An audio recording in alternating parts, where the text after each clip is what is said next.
Bismillahirrahmanirrahim. Assalamualaikum warahmatullahi wabarakatuh. Perkenalkan, saya adalah Panji Hidayat, SPD, calon guru penggerak angkatan 9, Kabupaten Kepulauan Meranti, Provinsi Riau. Kali ini saya akan menjelaskan tugas saya yaitu tentang koneksi antar materi pada modul 1.3. Nah, untuk mengawali penjelasan kali ini, kami diberikan pertanyaan pemantik. Yang pertama, apa yang Bapak Ibu pahami mengenai kaitan peran pendidik dalam mewujudkan filosofi pendidikan Ki Hajar Dewantara dan profil pelajar Pancasila pada murid-muridnya dengan paradigma inquiry apresiatif IA di sekolah Bapak Ibu. Nah, kita ketahui bersama untuk mewujudkan suatu filosofi Ki Hajar Dewantara yang dimana di sini kita harus memahami tentang kodrat anak. Yang di kodrat anak ini berarti ada kodrat zaman dan juga kodrat alam. Lalu kita menerapkan prinsip Among menuntun kepada peserta didik. Lalu juga kita menerapkan trilogi pendidikan, baik itu terhadap orang tua, terhadap lingkungannya, maupun terhadap nanti dengan sekolah. Dan juga kita bagaimana menerapkan pembelajaran itu harus berpihak pada anak. Nah, kemudian jika filosofi Ki Hajar Dewantara ini tujuannya apa? Yaitu untuk membentuk peserta didik yang memiliki nilai profil pelajar Pancasila, di mana ada 6 profil pelajar Pancasila. Yang pertama yaitu beriman dan bertakwa kepada Tuhan Yang Maha Esa dan berakhlak mulia, berkebinekaan global, gotong royong, mandiri, bernalar kritis, dan kreatif.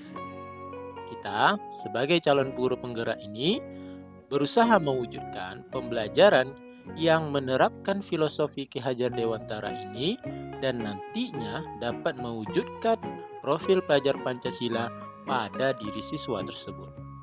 Nah, bagaimana kaitan antara filosofi Ki Hajar Dewantara, profil pelajar Pancasila, dan inquiry apresiatif? Oke, untuk mewujudkan profil pelajar Pancasila, maka guru itu harus memiliki visi yang kuat mewujudkan hal tersebut.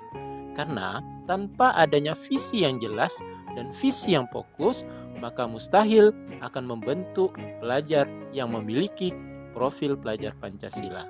Nah, untuk mempermudah kita menerjemahkan visi tersebut ke dalam suatu langkah-langkah kegiatan, tentu saja kita butuh bantuan. Di sini, pada modul guru penggerak, kita dikenalkan dengan metode, yaitu metode inquiry apresiatif. Inquiry apresiatif ini adalah salah satu metode yang banyak digunakan. Nah, kenapa kita memilih inquiry apresiatif IA ini? Dikarenakan dengan IA ini dia berazaskan kolaborasi, gotong royong, yang di sini sangat sesuai dengan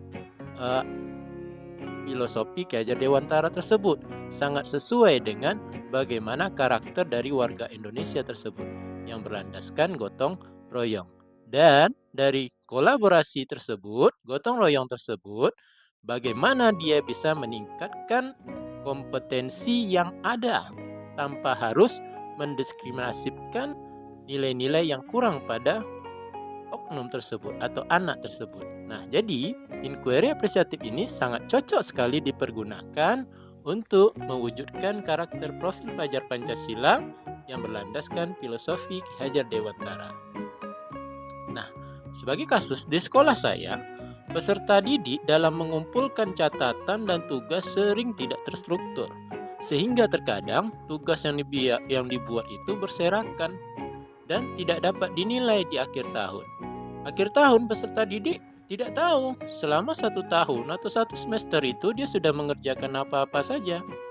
Nah, dikarenakan hal itu, maka saya berpikir bagaimana jika peserta didik ini membuat portofolionya masing-masing. Jadi, dengan portofolio, apalagi yang berbasiskan digital, tentu nanti di akhir tahun atau selesai pembelajaran mereka mempunyai kumpulan kegiatan-kegiatan yang sudah terdokumentasi. Jadi mereka tahu selama 1 tahun atau 1 semester ini mereka sudah mengerjakan apa saja.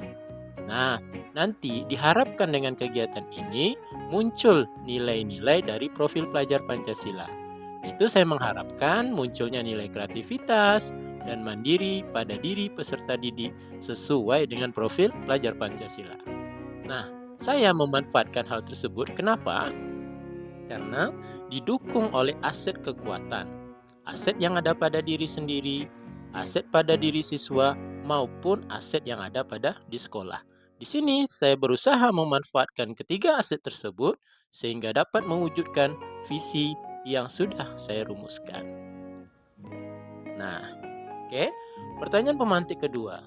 Revisi dan rumuskan dengan penuh keyakinan visi yang telah Bapak Ibu buat berdasarkan jawaban pertanyaan di atas ke dalam sebuah visi yang membuat Bapak Ibu bersemangat ketika membacanya dan menggerakkan hati setiap orang yang membacanya. Sebelumnya, saya memiliki visi yaitu mewujudkan peserta didik yang religius, mandiri, kreatif, dan kolaboratif dan terampil dalam teknologi. Nah, ketika saya membaca alur dari inquiry apresiatif yang nanti dikonsepkan menjadi sebuah prakarsa perubahan yang dengan langkah-langkah metode Bagja yang digunakan, saya melihat visi sebelumnya ini memiliki nilai-nilai yang sangat banyak sekali. Meskipun nilai-nilai yang ada ini adalah nilai yang termasuk dalam profil pelajar Pancasila. Akan tetapi, karena terlalu banyak nilai yang saya masukkan, saya takut nanti semua nilai ini tidak dapat saya masukkan semua dalam satu prakarsa perubahan. Nah, prakarsa perubahan yang saya lakukan adalah sesuai dengan inquiry apresiatif yang saya telah jelaskan di awal tadi, yaitu bagaimana dengan berusaha menggunakan portofolio digital ini, dengan menggunakan portofolio digital dapat meningkatkan nilai kreatif dan mandiri pada diri peserta didik. Nah, akhirnya saya merevisi agar visi yang sudah saya buat ini untuk lebih fokus kepada nilai yang nampak pada prakarsa perubahan yang akan saya buat. Sehingga saya revisi menjadi yaitu mewujudkan peserta didik yang kreatif dan terampil teknologi sesuai dengan profil pelajar Pancasila. Jadi, saya di sini fokus terhadap nilai kreatif dan juga menambahkan nilai terampil teknologi. Agar apa? Agar lebih fokus dalam mengembangkan nilai kreatif tersebut. Nah, jadi cukup sekian dulu koneksi antar materi pada modul 1.3 ini. Saya Panji Hidayat, calon guru penggerak angkatan 9.